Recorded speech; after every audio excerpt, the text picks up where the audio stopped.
Hello students, welcome to my channel and please take a moment to subscribe to my channel if you want to gain full concept of any topic you want.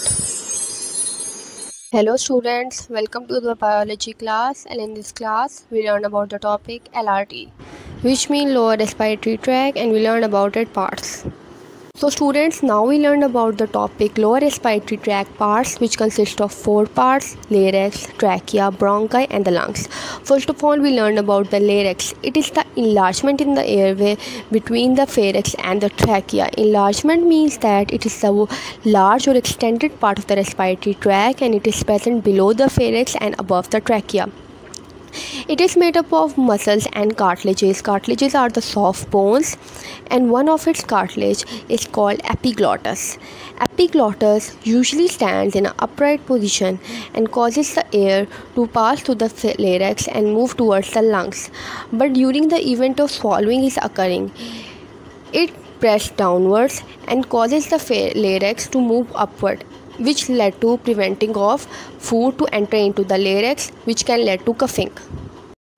The opening of larynx is called glottis, which is covered by mucous membrane that secretes the mucus, and the larynx consists of 2 pairs of horizontal folds which are present in the lateral walls of the larynx, and it causes to produce sound. These horizontal folds are called the vocal cords, and it produces sound when the air is forced between the 2 cords. That is why the larynx is also called the voice box. So students, now we learn about the trachea, which is the second part of the lower respiratory tract, and the trachea is known as the windpipe, which is made up of cartilage and membrane, so it is known as cartilaginous and membranous tube. It acts as a passageway between the lungs and the larynx so that the air from the larynx can easily go towards the lungs. It is made up of regular tissues. Regular tissues mean the cells that make up the trachea, and the smooth muscles, which are present at the back of the trachea, which make the back of the trachea, and the front of the trachea is made up of C-shaped cartilaginous tubes. The trachea widen and lengthen during breathing, mean it contract and expand during the breathing. So student, now we talk about the third part of the lower respiratory tract, that is bronchi and the bronchioles. As we learned that firstly the air moves from larynx towards the trachea and then it goes into the lungs. So it goes from larynx and trachea into the lungs through bronchi and the bronchioles. The trachea firstly divides from the primary bronchi. It is outside the lung, but when the primary bronchi divides, it forms the secondary bronchi, which is inside the lung. Each lung has its own secondary bronchi. The secondary bronchi keep on dividing and form tertiary bronchi. The tertiary bronchi further and further divide within the lungs to form the bronchioles. Now the bronchioles are formed, they divide more and more and several times to form the terminal bronchioles. The terminal bronchioles are like the network of pipes that are spread throughout the lungs, so that when the air moves into the lung, it is distributed to each part of the lung. The terminal bronchioles are less than 1 millimeter in diameter. This means that they are so much narrow that they lose the cartilage, C-shaped cartilage, while the secondary bronchi still have the C-shaped cartilage, but the terminal bronchioles loses the C-shaped cartilage because they are narrow and cannot sustain the cartilage. Alveoli and the alveoli duct. They are also present within our lungs and are formed by the subdivision of the terminal bronchioles. So firstly, when the terminal bronchioles divide, they form the respiratory bronchiole, which are microscopic bronchioles. The respiratory bronchioles further divides to form the alveoli duct.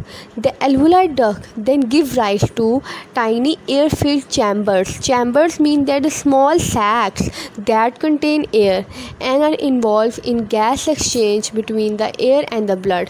This means that when the blood passes through our lungs, the alveoli fill our blood with the oxygen and remove carbon dioxide from the blood. This means that the blood is purified and are then transported throughout our body. There are over 700 million alveoli in our lungs. The wall of each alveoli is made up of moist squamous epithelium. It is a type of muscle, and it is about 0.1 micrometer thick. The alveoli are all enclosed in the network of the capillaries. Alveoli are the tiny flattened cells. They are in that shape so that it will increase the diffusion of the air through the alveoli. They are made up of collagen and elastic protein because collagen and elastic protein increase the elasticity in the alveoli so that when the wall of alveoli is allowed to expand and contract, they can easily contract and expand. So during breathing, the alveoli can expand and contract easily and elasticity because they are made up of elastic and collagen protein. So the fourth part of the lower respiratory tract is lungs. Lungs are the principal organ of respiration or the main organ of respiration. They are the main organs because here it is a point where the oxygen is loaded into the blood and the carbon dioxide is removed, which is the main process of respiration. So the lungs are the principal organ of the respiration. Each lung is a cone-shaped structure and has a base which rests on the diaphragm, and a cone shape have also an apex, which is a tip which is above the clavicle, which is known as collarbone. The right and the left lungs are separated medially by the heart, means they are slightly separated by the heart, and a mediastinum, which is a space between the lungs. There are two lungs, the left and the right lungs. The left lungs have two lobes, which are inferior and superior lobes. They do not have third lobe because they have to share a space with heart, while the right lung has their three lobes. The hilum is a triangular shaped depression, which means that the triangular shaped cavity from where the blood vessels and the air passageway mean that bronchioles and bronchi enter into the lungs. The lungs are spongy due to the presence of alveoli because alveoli are sac-like structures, so lungs are spongy.